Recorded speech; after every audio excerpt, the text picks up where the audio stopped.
Hello, I'm Dr. Kay Higgins. I am Associate Dean of Student Development, Director of Parent and Family Programs at TCU. I've been at TCU for 43 years. It has been a great privilege. I started in housing, where I worked with hall directors and RAs for 17 years. I was then the Director of New Student Orientation for 16 years, the first Director of the Women's Resource Center, and have been working primarily with parents and families for 15 or so years. I hope to share some things in this time we have together that will help you as you live daily with your student or students who are home now in this very awkward reality in which we have all been thrown, and hope I can share some things that will be helpful to you in that relationship.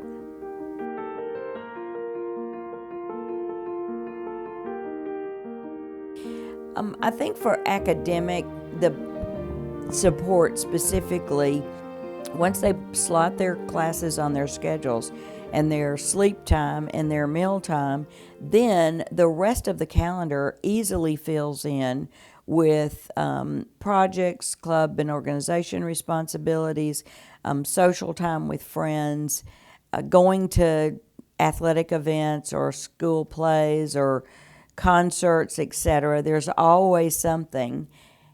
And the always something doesn't exist anymore.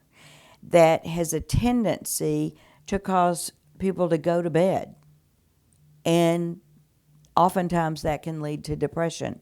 I'm not with my friends, or we do the flip side. Now I'm just going to stay on all the social media and visit with my friends. And if I have time, I'll end up studying. The priority is still to be academically successful. And that will be very important for students for the rest of their academic career. They cannot let this semester tank them because they weren't in the mood. And so helping them create a structure and a place to go that when you get there, you are serious about what you're there for and what you're supposed to be studying and what your focus is. If they need headphones because the noise is too loud in the house, or they need to be put on the opposite end. Maybe their desk is in the master bedroom because that's the quietest place in the house. Well, for this period of time, allow that to be for the student to go in there and be isolated for the period of time he or she needs to be online, to be focused, to be chatting with professors, etc. And then helping to create space for family walks, for some games. Maybe there are friends and family that you enjoy being with. You can set up Zooms and do game competitions. The other day, my daughter came to the house to get, she was going through a game cabinet, and I was startled. I said, "What are you doing?" She said, "I'm getting games that we can play online." And so she and her friends were all going to play. They had board games, but they were going to be playing alone at home, but together on Zoom. I think it's a time to think very creatively and a time to reach out to people that I always want to talk to, but I never have time, and to help students strategize doing some of those things.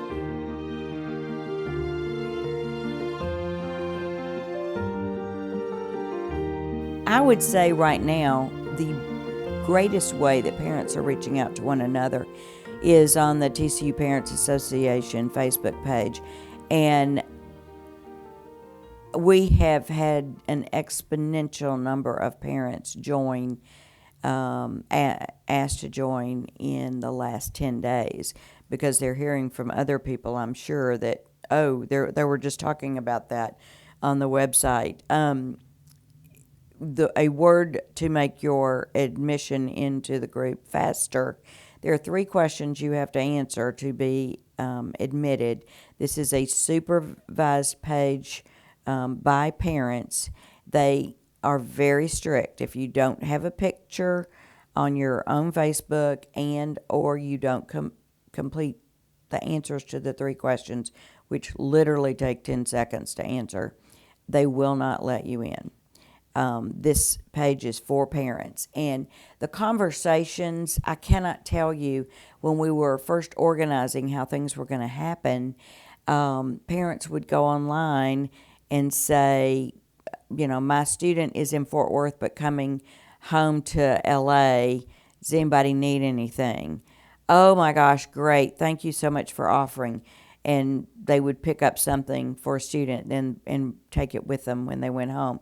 The reverse of that, when students started making the decision to move home, they would say, we're going to be in Fort Worth, Monday afternoon, and my student lives in such and such a hall, and can we help anybody?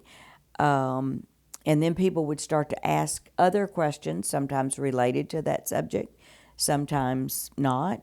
And other people would jump in to provide answers. Fort Worth families have offered to be helpful to, before we started the packing program through housing. Fort Worth families were saying, if I can get into your student's room, I'll be glad to go do that for you. And so I've noticed so much warmth and friendship and compassion among all these families who feel so grateful for both the community in which they can engage and very specifically the information and ideas that they're receiving from one another.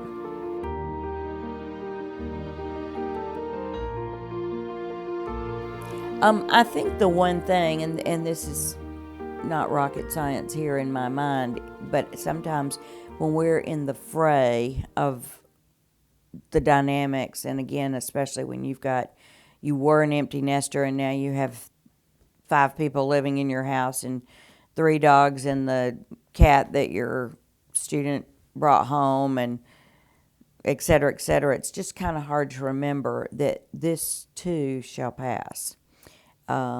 It's worldwide. It is life-altering. We don't know when it will end, but it will. And to sometimes just take a breath, go outside, be content and happy that those you love are under your own roof, and it will be fine. And the precautions that we exercise will make it more fine for our own families. It's hard. It's a new way to look at things. I hope it brings some gratitude to people that, I say this respectfully, but getting all your stuff done sometimes is just a first world problem. We know that we will be okay. And there are a lot of people across the globe that cannot make that statement with any confidence. But if we practice all the correct disciplines for being clean and staying away from germs, we will have the old normal back. And I hope that we approach that with a real mind of gratitude and grace for what was and what is, and perhaps go forward with a more gracious way of living toward one another, because our very, very difficult times will subside in time. But for a lot of people, they won't, now or ever. And if we remember that, we can be more gracious in our living and more responsible for being caring toward those in our community and at large. I have quotes everywhere. I even have quotes hanging on the wall in my home. They are motivational to me. They speak to me in a different way on a different day. So I'd like to leave you with a quote from Buddha that can inspire and help you help your student in the days to come. Every morning we are born again. What we do today is what matters most.